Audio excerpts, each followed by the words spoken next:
Welcome back to Gears 5. Ooh. Unfortunately, the swarm has kidnapped Deji, so we'll try to see if we can free in between parts. Like he'll even be missing much with how this story has been going. What story? We're taking a stroll.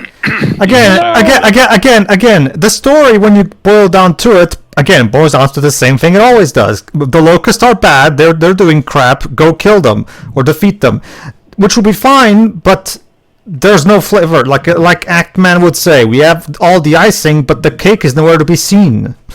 So, you know what? I'm going to ask a similar question to what Star Wars fans had to ask about Episode 9 of Star Wars. If Myrna was able to do all this, basically remobilize the Locust in Gears 4 while still being dead, what's to mean that supposedly getting rid of her or her body will stop her for reals this time? I still don't entirely understand how the hell there were Because Kate is all the locusts. Also, I get that in this case, since they plan to use the Hammer of Dawn, they're gonna completely atomize her body. I don't know. That won't really do much good either. Again.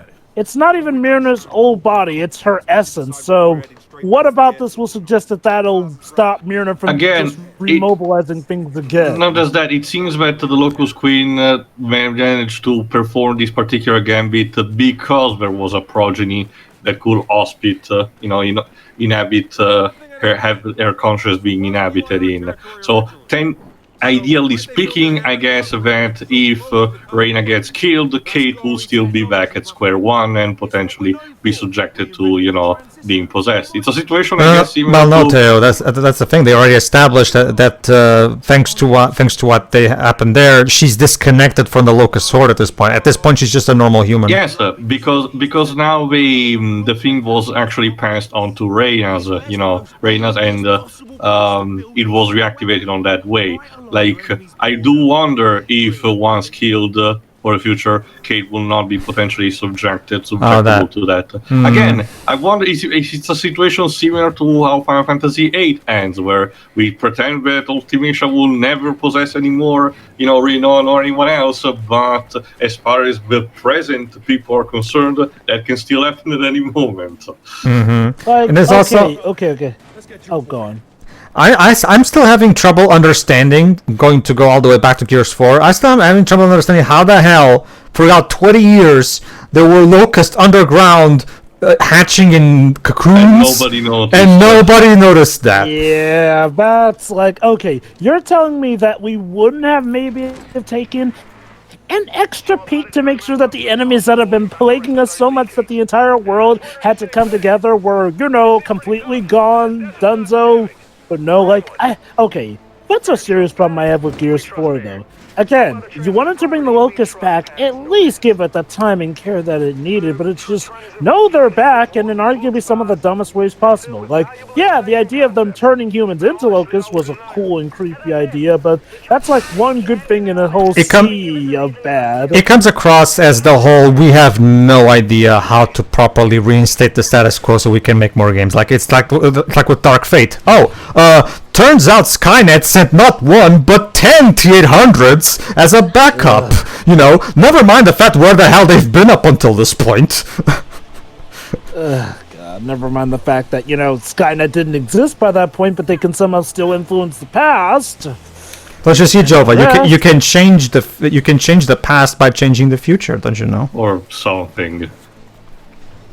Actually, apparently not, because technically that thing that was in the past was from the future, and ugh. Again, and once again, I have to. I know I've said this before, but it bears repeating. It would be so easy to fix by just creating your own original "Do Not Steal" evil race to fight. You know what I'd like to sum this up as? You know what this reminds you of? This reminds me of The Simpsons. The Simpsons have been running so long to the point where they now have to implement a sliding time scale. Because nowadays, Homer Simpson was apparently a kid during the 90s, never mind the fact that that completely goes against anything else. When you have run so long to the point where you need a sliding time scale, that either means that you're a comic book, and fair beans there, comic books tend to run for a while, or you have run for so long without changing anything because you want to supposedly keep the status quo intact. But you know what the old saying says? The more things stay the same, the more they change. The big problem with The Simpsons is that The Simpsons was originally meant as a satire of 80s culture. As Matt Groening himself put it back then, the sterilization of the American family. It was supposed to be a big,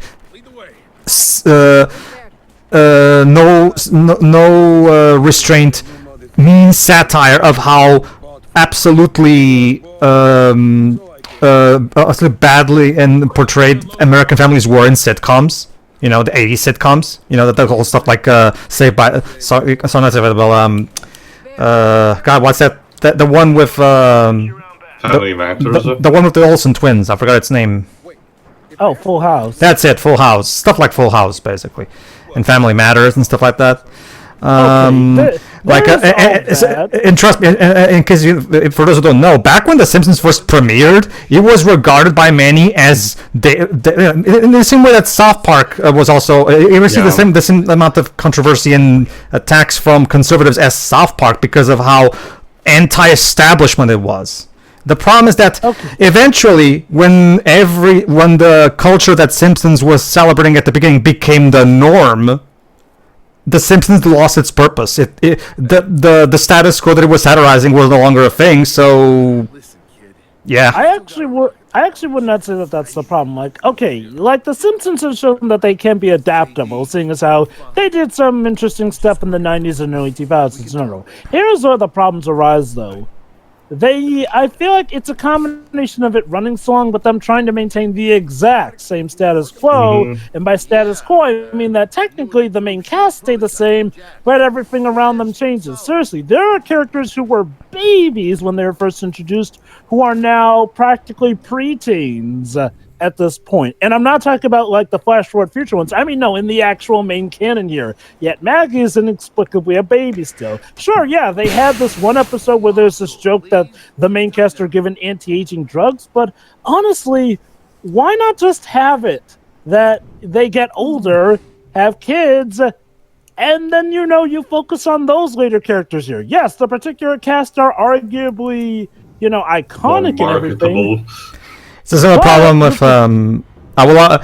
problem with in Japan with Doraemon, where Nobita is still 10 years old after all these years. And let's not even touch it. Wait. Doraemon's still going? Yes, Doraemon. No, Jova. Doraemon is the Simpsons of Japan. Arguably stronger than ever before. Same thing for Detective Conan, where despite the entire premise, the impetus, the fact that Conan has to find a way to regain, his actual adultness and defeat the organization who drugged him like that. We're never gonna have that because the series is structured to never end. He might as well be an adult again at this point. It's similar in Marvel Comics how we keep talking about, like, say, one more day. It's like dangling keys in front of someone and say, you want them? Well, no, you can't have them. So yeah, the locusts are attacking the facility. Basically. Of course, but anyway, to tie this back into Gears 5, though, this is, again, the major issue with Gears 4 and 5, to a sense. Now, granted, it's not like they keep the characters all the same, but their insistence on getting things back to the status quo, where essentially it's the world versus the locust, feels like a sad attempt, and it feels even more pathetic than what the Simpsons are doing, honestly. At least very quickly, could somebody give Deji a time? Go ahead to 9 minutes and 30 seconds. Oops. Yes, we managed to rescue Deji from the locals in the meantime. Pretty much. But yeah, seriously though, it feels even more pathetic than what the Simpsons are doing. Just wait a few seconds. And 10, 9, 8, 7, 6. Katie's 5, dying, Jova. 4, 3, 2. I don't care. 1 click. Oh no, Kate. Oh no, I'm dying. Help. Nobody cares to. Nobody cares to. Kate, this is the ghost of Dominic Santiago. You're not allowed to die yet. The franchise needs you. Does it really, Dom? Does it really? Yes, I don't want. I'm dead already. I don't want company here. Oh, that's a good point, actually. Well, hey. You technically have Adam keeping you company. Who cares? The 4K is atomized. Yes, but he died sacrificing himself so that the locusts could, be wiped out. Yeah, and look how that turned out. They're back and stronger than ever. If you don't remember, it's not even just that. Remember, yes, it did not even wipe out the entirety of the locust, but it also had the side effect of creating the effect of the wind flares. Basically, so if anything, it makes things worse. I know, right? Basically, Shiroi and Dej, here's the gist of it when it comes to Gears of War 3. In Gears of War 3, Adam, aka the father of the protagonist, Marcus Phoenix, he came up with a device to have those blasting waves of some sort that would literally kill every locust, and I do mean every locust on the planet Earth, and it covered the entire Earth, basically. Okay, it's more of a fair of literally making them cease function because that's what happens also at the final cutscene of 3. It's not like they actually like explode or anything like the Lambent. They actually do like collapse on the ground, which 4 capitalized on by saying they were just in a comatose state with the crystals and all. That's stupid. Yes, I know, it's fanficky too. Holy crap, that is alright. They just should have just made a new villain. Hold on, it's also more the fact that it was supposed to afflict everyone who had emotion inside them. The more emotion you had, the worse the effects would have turned out to be. That's why the Lambent got completely kaboomed by the wave. Now, as for why Adam died, in order to test it, he had to inject himself with some emotion to see that the effects could work. Which unfortunately meant that when the biobomb went off, he got vaporized. So what, did he pull a Cyborg stat in Justice League? The big problem... The big problem, of course, is that, again, supposedly it would kill all the locusts, and yeah, like Theo said, to be fair, they didn't explode, they just dropped dead, supposedly. But now, of course, Gears 4 creates this... Oh, don't you see? Turns out they didn't actually die, they just slept for 20... They just hibernated. Even though that doesn't make... In that case, why didn't Adam also just fall dead and hibernate? Why was Adam the only one that... human, that's why. And that's also the fact that the queen, thanks to her superior genetics, managed to survive that, and it needed to be stabbed to be finished off. That's the thing, Dej. It's like, well, you say that happened to Adam, but here's the thing. Let's not forget, Mariner is essentially what Adam did to himself times 100. Because, as is now revealed in Gears 5, she was essentially a human bathed in emotion who just happened to not suffer any negative side effects. So, technically, she should have been vaporized even more than Adam was, but no, she was fine after the biobomb went off. Yeah, it was Marcus that had to kill her. Well, shut up, that's why. Like, it's one of those cases where... Okay, see, here's the thing. Even back in Gears 3, before 4 was ever a thing, you could have argued, wait, doesn't the Locust Queen by definition also should probably have died from that? And yeah, even in that game you could make that argument, but at the game got to a point where it could earn the right to have a plot hole like that because it allowed for such a satisfying final blow to her that you were willing to forgive that. The Gears 4 didn't really manage to enact enough goodwill to earn the right to have a plot hole. And like to that. be fair, at least with how it was in Gears 3, we could maybe get to the conclusion that, even though she was the Queen of Locust, she had technically a different genetic makeup, and I don't know, maybe she just magicked up the Locust like she was their god or something. Like, yeah, I mean, it's crazy, but at the very least would explain the inconsistency. Again, the retcon in Gears 5 now makes it a plot hole. Definitely. Now, it is, like I said, it's nice that they wanted to give the backstory of the Locust Queen. I don't mind that. What I wanted was for them to do it better without breaking the canon in half. Yeah, that's my main issue with the existence of these games. In order to have will these games into existence, they had to basically render the ending of the original trilogy a waste. Like, Adam sacrificed himself for nothing. Dom sacrificed himself for nothing. Hear me out. Would you have rather if they had to bring back the Locust, would you have Reddit that be, oh, they came from Wormhole and they're not the same, they're from an alternate dimension? I personally would have rather for it to just be the last Gears game, period. But if you want me to just go for your choices... If we had to, I guess. If we had to, I would just go for a new, original alien race that has nothing to do with the Locust. I guess Dedge's point, though, is like, well, if we brought back the Locusts, would it have been better to have them be from an alternate dimension so that, sure, they're the Locusts, but not the Locusts that we killed? How would that even... Yeah, I mean, in a sense of... Pacific world! To be fair, Pedro... Yeah, to be fair, Pedro, a wormhole would not be... Oh, a wormhole! I guess, sure, I guess. So we're taking... sure, a wormhole. I've misunderstood you earlier. Sure. Well, I guess it could work. Why not? Kind of like in Independence Day, in a sense that they come sometimes in, different waves, and the one that got defeated in the original trilogy was just one of a larger fleet.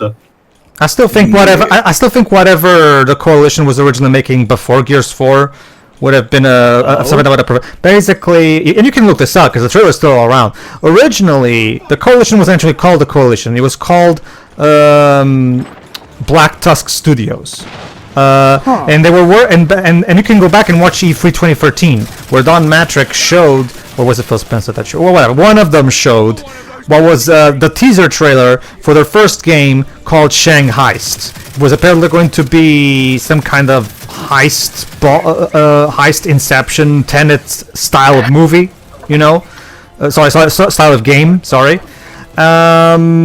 However, when of course Don Matrick's reign fell apart and Phil Spencer took over, he decided to cancel that game and retool Black Tusk Studios as the Coalition, got Rod Ferguson to helmet, and this is the result, basically. He was like, "No, you're going to the Gears mines." It's ironic, Pedro. Hearing the words "unfortunately" and Don Matrick's run ended all in the same phrase, because man, if ever there's a name that's hated in the I want to make it clear. I want to make it clear that I'm not trying to defend or even say anything. I'm not trying to be an apologist for Don Matrick. Don Matrick was a crap head of Xbox.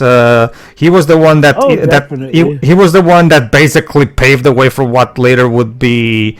He was the one that started all this crap. Like, if he didn't leave Xbox in the state that it was by 2013. He might have. Remember, back before the Xbox One reveal, everybody was assuming that it was going to be a tough fight between the PS4 and the next Xbox. If Don Matrick had stuck with Peter Moore's original vision for the Xbox One, that generation could have been a very, very different generation than the one-sided generation we got. What was Peter Moore's original vision for the Xbox One? I'm curious to hear. Well, remember, back when Peter Moore was the head of Xbox, he was he purely and only appealed to Microsoft's core audience, aka the young man, the late teens, young adults. I know. That's part of why the Xbox 360 was such a rousing success. But do we have a leak of what his plans for the Xbox One or whatever was originally? No. Remember, Don Matrick replaced Peter Moore in 2007, Jova, way before the Xbox One. The whole TV vision, that was Don Matrick. That was all done. If that also was the guest, Jova, he probably would have put a leash onto instead Peter Molyneux, instead of allowing him to do whatever the fuck he wanted. Yeah. Which, I mean, okay, look, the Xbox 360 did have some flaws, but goddamn, overall, it was a massive, significant step up. It also demonstrated that a console could run without that many exclusive and just relying on solid third parties, deals. Again, that Call of Duty deal that Microsoft had through the Xbox 360, and it was one of the things that made them actually run for this. Well, that's the thing too. Even then, they technically went out of their way to buy a lot of. Remember, Blue Dragon and Lost Odyssey are Microsoft True, IPs. well, It's theirs. Near the beginning, though, Pedro. I'm talking about doing their mid to late, development, life cycle of the console. Like when you say of Xbox 360, the average person who wanted to buy it wanted to do it for something third party related, not really for its exclusives. It's I would mostly argue because that they did still have a good enough, strong first-party line for the They did. 360 as well. But it's did. mostly But I do it's also mostly compared to the Xbox One drove. It's mostly hindsight, I guess. oh no, no. Okay, Well, okay. obviously, I mean practically every Definitely a console. that has had to rely more on its third-party support. Practically every console has a better first-party lineup than the Xbox One too. Oh boy. It's just that it's mostly the lack of trying that, and that's why I'm like you'd think they would try to, in the same way that Phil Harrison left PlayStation in shambles at the beginning of 2006. Instead of doing the same thing that Sony did and try to revert and try to get over. What Phil Harrison, the big stinking pile of shit that Phil Harrison took. They never really tried to just, okay guys, we're going back to our 360 days. We're not going to TV show. Instead, they just never really did that. But whatever. The point, back to this. Yes, we're still exploring this thing because we still have to find more beacons. Again, You are about to leave the desert and will not be able to return. AKA, this is a put in a return for Act 3. So make sure you come here only. Make sure you do the one side quest that's available to you before you proceed through here. Yes, Dweebs. Actually, that's a point, Dweebs. It's only now that you seem to have complained about these being set in the desert for the third act. well, I mean, But to be honest, yes, I still don't like the desert as an environment for a game in general, or anything in general, really. Mm-hmm. But this game has much bigger problems than just boring levels. Question, Dwebs, I'm curious. Does the red sand change anything for you, considering that the color scheme is different than your typical desert? No, it's still sand. Okay. I mean, so I basically, you agree with Anakin. You really hate sand and how it gets everywhere. Of course, irritating. It gets everywhere. I'm gonna argue that, unfortunately, again, it's an issue with both this and the snow level, essentially. Sure, they're fine and cool to look at first, but when you spend so much of the game traversing through them, they do feel like they start to get old, especially with the lack of stuff to do. Sure, yeah, you can explore, but you're not really doing much outside of the main campaign in that regard. This game has this thing where every act has its one defining environment. Whereas the original trilogy did a better job in having more variety of environments in one single game. Like remember, the Riftworm happened in mid an act. It wasn't like an entire act. It happened in an act. It was a part of one chapter of an act. So it was essentially a giant set piece, but a very To be fair, exciting at the very least, it was also the conclusion of the caves, the invasion of the underground cave, which, like you mentioned before, is probably the dullest looking part of 2.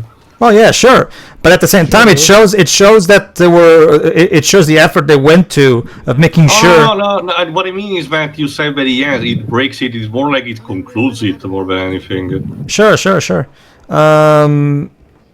Whereas this game, okay, for this act, we're in the desert, and that's it. That's it. Just the desert and these facilities, and we're kind of going through the. Right now, we're basically doing a fetch quest. Basically, this act is basically just a fetch quest when you get right down to it. Shit. A bloody snatcher.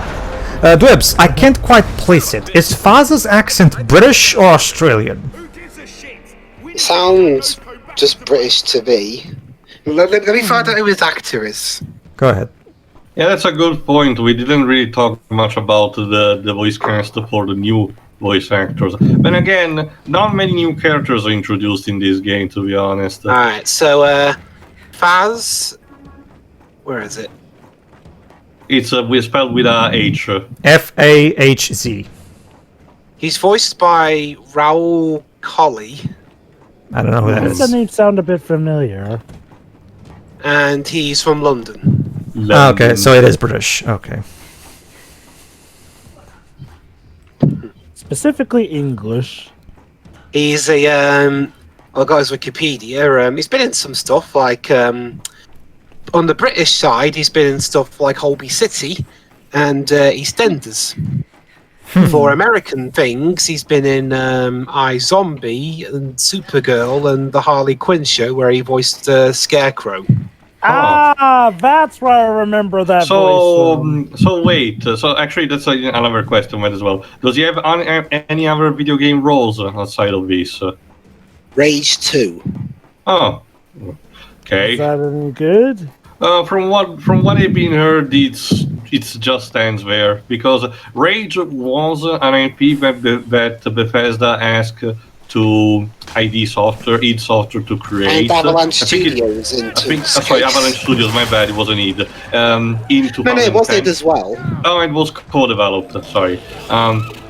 In 2010, because at the time they were still developing the new Doom. You know.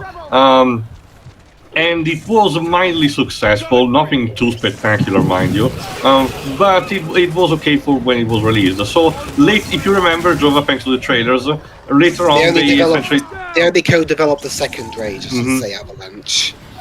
They essentially developed. They actually asked to develop second Rage. Sorry, shit. Unfortunately, again, from what I heard, the second Rage is not really on par with the first one. It doesn't make it technically a bad game, but from what I heard, it's just simply not on par with Bloody the first snatchers. Anyway, Dwebs, since you weren't able to answer Teo's question from a previous part, might as well ask you. We already know how this game runs on the Xbox One thanks to my playthrough. When you were playing with me, this game specifically, like, did the game seem to run well? Like, did you notice any draw distance issues like happen on my end? No, it ran on my Series S. It ran just fine. In fact, it ran at 60 at points. Oh no, I get that.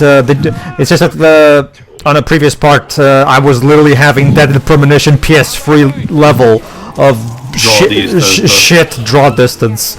So no. Gears 5 on Series S is fine. Yeah, which basically confirms my theory that the X and the Series consoles, well, the Series consoles were given an update later. Series. Yeah, the X, that's the thing. The game's update for the modern for the new consoles was done later, like a year after. So it's abundantly clear to that when they developed this game, the Xbox One X was given priority, basically. It's a bit similar also to how the more recent Killer Instinct started being developed on the Xbox 360, but at some point we just decided to not have it and just wait to be a launch title for the Xbox One. And everybody really liked that game, and Microsoft didn't decide to make a sequel or so. Okay, like I mentioned beforehand, when it comes to that, the more recent Killer Instinct managed to create a roster that essentially encompassed the entirety of the old cast, plus a couple of new additions. If they wanted to make another one follow-up, it would have been kind of a tough act to follow. In terms of actual, roster size, because otherwise they will have to change something drastically and or add a lot more. Do you have any idea in particular then why Maximilian Dude in particular was, trying to create this movement to get Microsoft to make more? Because he's a fan. That's pretty much it. Don't get me wrong. The game is games. I understand, okay, you can just build upon it, but sometimes it's okay to make a sequel. Again, Mortal Kombat thrives off that. Well, sure. and I told you, Dej, that the problems tied to that is that after Armageddon, trying to have another Mortal Kombat game that manages to be fair to the entire roster of the franchise is literally impossible. Yeah, that's always about to mention. Happen. Killer Instinct has essentially the opposite problem. They didn't have a bigger roster to begin with, and with the more recent one, essentially hit peak. If they want to actually, do more after this, they will have to reinvent practically from scratch. And also with the original developer Double Helix being snatched away, and Iron Galaxy essentially have done. Yeah, but Microsoft keeps buying dozens of companies, so they can find a developer. I don't think they need a double. The point that I wanted to make is that I can imagine them not having a good idea on how to continue Killer Instinct at this very point. Speaking of sequels, just change the formula a bit. Like hell, Street Fighter. They didn't stop making a Street Fighter game because of Street Fighter 4. Since we're talking sequels, Microsoft related, I have a question.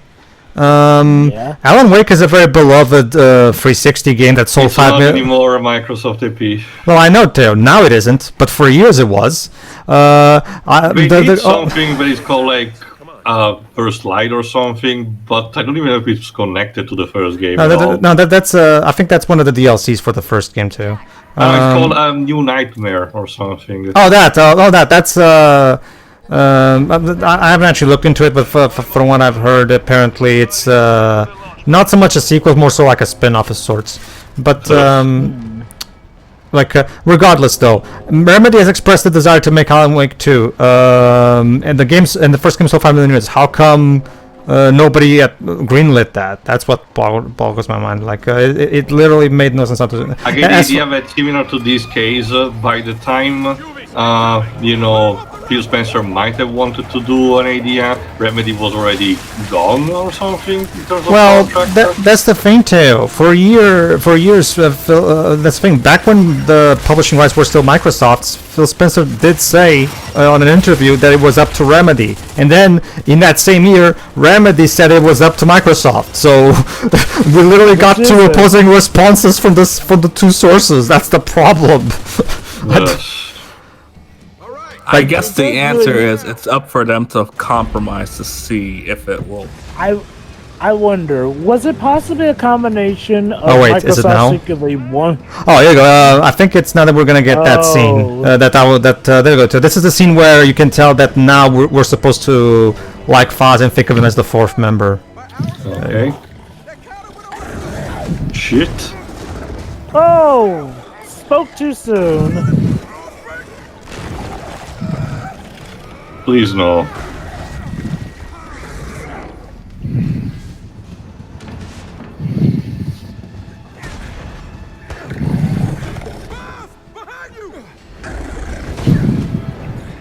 Oh no, Barrett! Not really. Yeah, that looks like a knockoff Barrett. Thank you. I'm moved by your attitude, really, I am. But I'd remind you, I'm hanging from the Yeah, Yeah, time for thanks later. Yeah, thank him later.